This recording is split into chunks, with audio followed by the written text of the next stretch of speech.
क्योंकि एक बिहार लोक सेवा आयोग के द्वारा जिसका कल रिजल्ट परीक्षा फल प्रकाशित हुआ है वो सीधे बिहार लोक सेवा आयोग के द्वारा आए हैं। 2 पेज का पत्र मैंने लिखा है, उसमें बहुत सारी बातें अस्पष्ट हैं और कुछ बिंदुओं पर विभाग के द्वारा प्रारूप में स्पष्टता दिखाई जा रही है, लेकिन उसके चलते कुछ भ्रम भी हो रहा है। तो मैं कह रहा हूँ शिक्षकों के निमित्त जो अनुशासनिक कार्रवाई है या बृहत दंड की बात है तो उसका उल्लेख किया गया है। इतने भी चाहे योग्यता विस्तार से जुड़ा हुआ चीज हो या अवकाश से जुड़ा हुआ मामला हो या पेंशन योजना हो, जो अन्य राज्य के सरकारी कर्मियों को जो सुविधाएं मिल रही हैं उस तरह की कोई भी सुविधाओं का जिक्र नहीं के बराबर है। एक ऐसा शब्द लग रहा है जैसे लगता है जबरन इस शब्द को उसमें समाहित किया गया है। शिक्षक होते हैं, आप उनका अध्यापक नाम दीजिए, ये अध्यापक नियमावली ये भी होगा।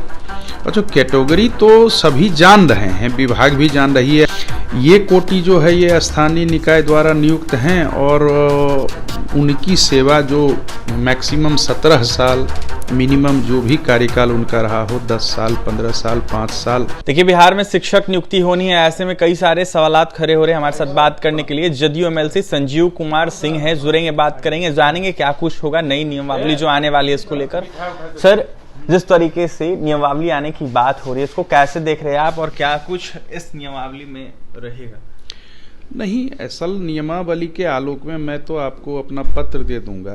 2 पेज का पत्र मैंने लिखा है, उसमें बहुत सारी बातें अस्पष्ट हैं और कुछ बिंदुओं पर विभाग के द्वारा प्रारूप में स्पष्टता दिखाई जा रही है, लेकिन उसके चलते कुछ भ्रम भी हो रहा है।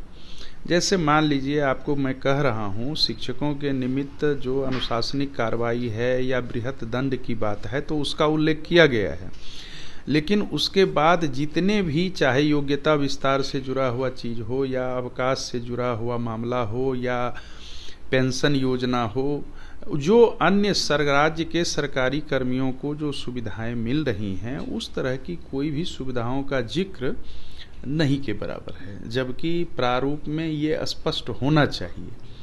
तो निश्चित रूप से वैसी चीज़ों को लोग पहले देखते हैं, हितबद्ध लोग, जो कहीं भी उसकी कमी है, और उस कमी की ओर हम लोगों ने अपने पत्र के माध्यम से विभाग को सुझाव दिया है। और निश्चित रूप से जब सुझाव मांगा गया है तो ये प्रारूप है, प्रारूप में संशोधन होगा।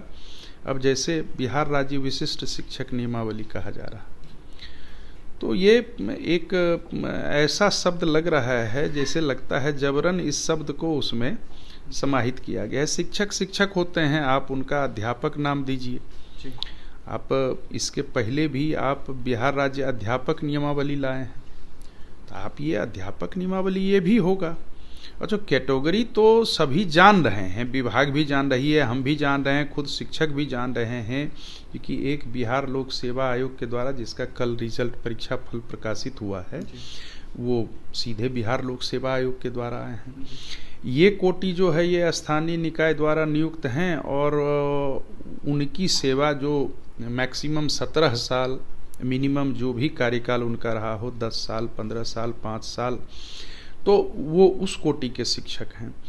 दरअसल एक ही शिक्षण संस्थान में एक ही छत के नीचे अगर कई तरह के शिक्षक होते हैं तो टीम भावना प्रभावित होती है। तो शिक्षक हैं, इसको नाम दे करके इसको अलग किया जाए तो इसमें कहीं न कहीं हीनता की भावना आती है। और पहले से ही जो समान कार्य समान वेतन का चल रहा था, आखिर ये अवधारणा कैसे बनी?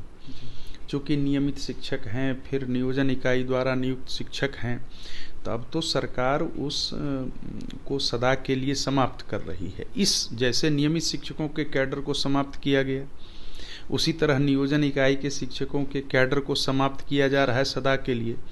तो अब तो उस तरीके से उसका अनुपालन करना चाहिए विभाग को, और निश्चित रूप से इस तरह से अनुपालन किया जाए जो छात्र हित में संस्था हित में सही हो। शिक्षकों की सर बात हो गई, अब अभ्यर्थियों पे आते हैं। रिजल्ट जारी हो गया है बीपीएससी के द्वारा, जिस तरीके से परीक्षा ली गई थी, ऐसे में ट्री का रिजल्ट जारी हुआ है। पीआरटी के अभ्यर्थी सवाल खड़ा कर रहे हैं कि हमारा रिजल्ट कब जारी होगा। नहीं, अब तो ये रिजल्ट जारी करना, उस पर हम और आप कुछ नहीं बोल सकते हैं। देखिए, बिहार लोक सेवा आयोग एक बड़ा प्लेटफॉर्म है और वहाँ रिजल्ट के बारे में गतिविधियाँ चल रही हैं। हो सकता है उनका भी निकल जाए रिजल्ट, लेकिन ऐसा कोई ये नहीं है जो कि हमारा रिजल्ट क्यों नहीं निकला, उनका क्यों पहले निकल गया। आखिर रिजल्ट तो निकल रहे हैं ना। इसका जब परीक्षा फल प्रकाशित होने लगा तो सबका परीक्षा फल प्रकाशित होगा।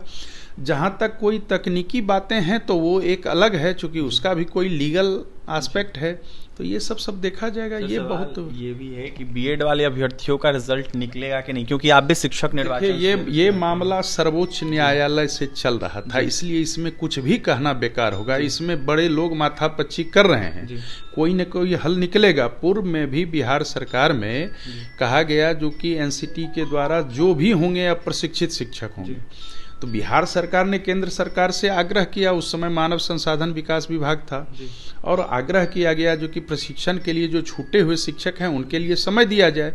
तो कुछ इसी तरह की कवायद चल रही है, सरकार और विभाग इसमें लगी हुई है, यानी कि हल निकाला जाए। हाँ, हल निकालने का प्रयास किया जा रहा है। चूंकि जब फॉर्म प्रपत्र, परीक्षा प्रपत्र भराया गया है तो यह विभाग का दायित्व तो बनता है जो कि हमारे पास अधिकाधिक शिक्षक नियुक्त हों, तो उसमें सकारात्मक रूप से ये लोग प्रयास कर रहे हैं। लेकिन जब मामला सबजुडिस हो जाता है, न्यायिक परिधि में चला आता है, तो निश्चित रूप से उसमें कुछ भी कहना अभी हमको लगता है सही नहीं हो। सर, जो चयनित अभ्यर्थी हो गए उनको क्या कहिएगा जाने से पहले?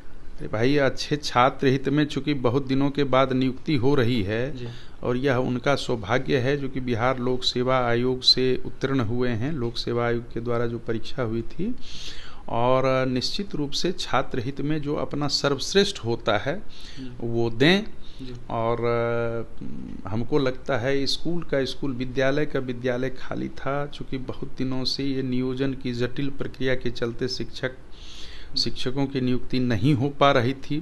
पहली बार हमको लगता है जो कि इतनी अधिक संख्या में, वर्ष 2006 नियोजन में 2-3 बार नियुक्तियां हुई हैं, लेकिन इतनी अधिक नियुक्तियां हो रही हैं, तो उसके लिए मेरी शुभकामनाएं हैं सबके लिए, और जो आने वाले हैं उनके लिए भी। बिल्कुल, अभ्यर्थियों को शुभकामनाएं दी है जदयू एमएलसी संजीव कुमार सिंह ने। तो वहीं सरकार यह साफ कहना है कि बहाली हो रही है, ऐसे में लगातार जो है कहीं ना कहीं सरकार प्रयास कर रहा है कि बीएड वाले अभ्यर्थियों को लेकर भी कुछ हल निकाल जाए। ऐसे में शिक्षकों को लेकर जिस तरीके से नियमावली आने वाली है, ऐसे में इसको लेकर भी तमाम प्रतिक्रिया दे रहे थे। क्या कुछ कहते संजीव कुमार सिंह, जदयू एमएलसी, आपने सुना है। और भी तमाम खबरों के लिए NBC 24 के साथ बने रहे पटना से सहयोगी अमित के साथ अभिषेक की रिपोर्ट।